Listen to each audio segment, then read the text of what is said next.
ಪಿತನ ಸುತನ ಮತ್ತು ಪವಿತ್ರಾತ್ಮರ ನಾಮದಲ್ಲಿ ಆಮೇನ್. ದೇವರು ಈ ಒಂದು ಪರಿಶುದ್ಧ ಸಮಯವನ್ನು ಆಶೀರ್ವದಿಸಲಿ. ಬೆಳಗಿನ ಜಾವದಲ್ಲಿ ಎಲ್ಲರನ್ನೂ ದೇವರು ಕಾಪಾಡಲಿ. ಈ ದಿನ ನಾನು ಆಯ್ದುಕೊಂಡಂಥ ವಚನ ಭಾಗ ರೋಮನರು ಬರೆದ ಪುಸ್ತಕ 3ನೇ ಅಧ್ಯಾಯ 4ನೇ ವಚನವಾಗಿದೆ. ಈ ವಾಕ್ಯವು ಈ ರೀತಿಯಾಗಿ ನಮಗೆ ವಿವರಿಸುತ್ತದೆ. ವಾಕ್ಯವು ಬಹುಮುಖ್ಯವಾಗಿ ನಾವು ಓದಿಕೊಳ್ಳಬೇಕಾದಂಥ ವಚನವಾಗಿದೆ. ಇದು ಎಂದಿಗೂ ಇಲ್ಲ, ಮಾನವರೆಲ್ಲರೂ ಸುಳ್ಳುಗಾರರಾದರೂ ದೇವರು ಮಾತ್ರ ಸತ್ಯವಂತರೇ ಸರಿ.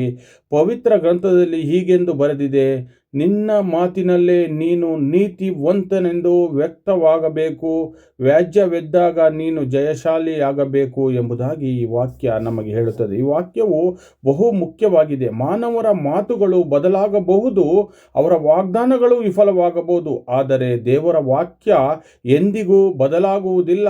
ಅವರು ಹೇಳಿದ ಪ್ರತಿಯೊಂದು ಮಾತು ಸತ್ಯವಾಗಿದೆ ಎಂಬುದಾಗಿ ಈ ವಾಕ್ಯ ನಮಗೆ ಸಂಪೂರ್ಣವಾಗಿ ವಿವರಿಸುತ್ತದೆ. ನಮ್ಮ ಜೀವನದಲ್ಲಿ ಆಧಾರವನ್ನು ಮನುಷ್ಯರ ಮೇಲೆ ಅಲ್ಲ, ದೇವರ ವಾಕ್ಯದ ಮೇಲೆ, ದೇವರ ಮೇಲೆ ಕಟ್ಟೋಣ ಎಂಬುವಂಥ ವಿಷಯ ನಾವು ಇಂದು ತಿಳಿದುಕೊಳ್ಳಬೇಕಾಗಿದೆ. ಅಚಲವಾದ ಒಂದು ಪ್ರೀತಿ ನಾವು ದೇವರ ಮೇಲೆ ಇಡಬೇಕು. ಪರಿಸ್ಥಿತಿಗಳು ಹೇಗೆ ಬದಲಾಗಬಹುದು ನಮ್ಮ ಜೀವಿತದಲ್ಲಿ, ದೇವರ ವಾಕ್ಯ ಸತ್ಯ. ಎಂದಿಗೂ ದೇವರ ವಾಕ್ಯವನ್ನು ನಂಬಿ ನಡೆಯುವವರಿಗೆ ದೇವರು ನ್ಯಾಯವನ್ನು, ಜಯವನ್ನು ದಯಪಾಲಿಸುತ್ತಾರೆ ಎಂಬುವಂಥ ಒಂದು ತಿಳುವಳಿಕೆ ನಾವು ಈ ವಾಕ್ಯದ ಮುಖಾಂತರ ತಿಳಿದುಕೊಳ್ಳಬೇಕಾಗಿದೆ. ಈ ದಿನ ನಾವು ಈ ವಾಕ್ಯವನ್ನು ದೇವರು ಆಶೀರ್ವದಿಸಿದ್ದಾರೆ ಎಂಬುದನ್ನು ಆಗಿ ನಾವು ನಂಬಬೇಕು.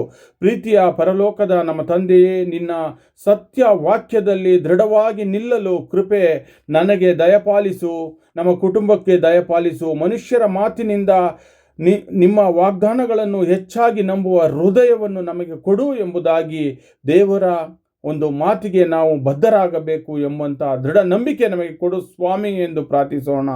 ಆಮೇನ್.